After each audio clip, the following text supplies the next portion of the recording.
Ano ba? Huwag masyado malikot. Huwag. Interview dito. Oh, nga. Malikot masyado. Araw ng linggo. Ano nagawa mo? Namamasyal ka?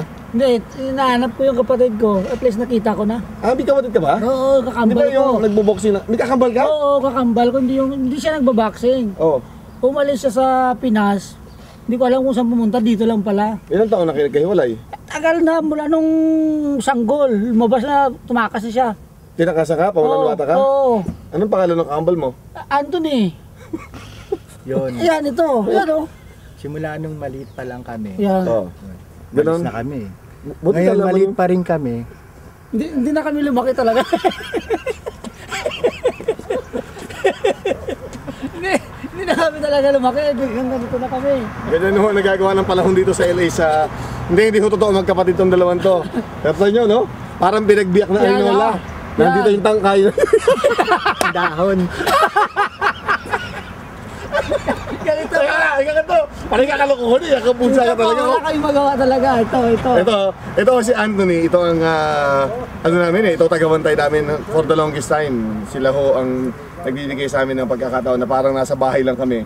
Kahit nasa LA kami habang binanonood si Manny mag-ensayo. Ito naman si Onyok. Wala lang. Hindi ko alam kung bakit sinasama pa to. Linggo na linggo. Pero si Onyok, no? Ano nyo sa tawa-tawa na ganito? Eh, sa loob ho nito ay merong isang seryosong boksingero. Isang boksingero na ganun kalapit para nakuha sana niya yung kauna-unahang Olympic gold medal ng Pilipinas. Hindi man niya nakalusot, tignan nyo nag-resulta. Ito na. Naghanap ng kakambal. Pero mapaseryoso tayo. Ito si Manny Pacquiao, araw ng linggo dito sa Los Angeles. Malamig ang panahon, ang sarap ng tulog ko, inistorbo ko. Nagtawag ba ito si Jojo ba? Nagkawasa daw si Manny, manak mo na dito. Ikaw ba maku-question mo pa yung sipag ng isang boksingero katulad ni Manoy?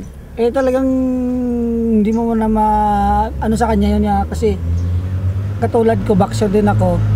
Pag malapit kasi yung laban, wala nang pahinga-pahinga yun eh. Baga sa kan, tuloy-tuloy na. Kahit linggo, araw ng pahinga, hindi siya nagpapahinga, talagang practice pa rin. Hindi mo nakakatakot na ang mga boksingero, yung mga ordinaryong boksingero, nagre-reserva man sila ng lakas.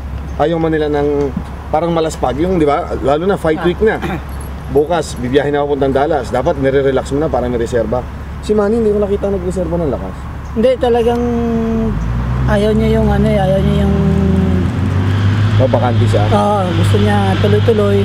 Ang pinaka-relax niya siguro doon sa Dallas siguro. Doon na siya magre-relax? Doon na yan. Sa tagal nating nakakasama si Manny, ikaw ba nagugulat ka pa sa kasipagan nito? Kasi marami nga sa atin, hindi pa sikat, tamad na. Yun. Ito iba to. Iba talaga si Manny. Mula basta once na tumungtong na sa training camp, wala na sa sinasayang na oras. Parang doon ko nakikita na pag nandun ako sa Pinas, pag nakasama ko yung mga amateur doon na lagi kong kino-compare yung training ni Manny compare sa kanila. Malayo. Sabi ko ang layo. Nakakita ka na ba ng boksingero na naabot man lang ang kahit kalahati ng kasipagan ni Manny? Wala pa. Kaya nga sabi ko, pagka nagtitraining kayo dapat gayahin yung training ni Manny kung gusto niyo talagang mag-champion sa amateur. Kasi kung sa amateur pa lang sila, kailangan sabi ko, training ni Manny sundin nyo. Talagang sipag at lahat ng disiplina at saka yung yung determination niya talaga. Masaya ka na ngayon, nakita mo na yung kakambal mo. Masaya na ako dahil nakita ko na po. Sa wakas. Ito. Di ba kita nyo? Para akong pinagbiyak si Anthony at saka si Onyok. Yan. Si Pinagbiyak Anthony, na at si Onyok. Tado ko. Extra po to si Onyok sa istorya ko ako.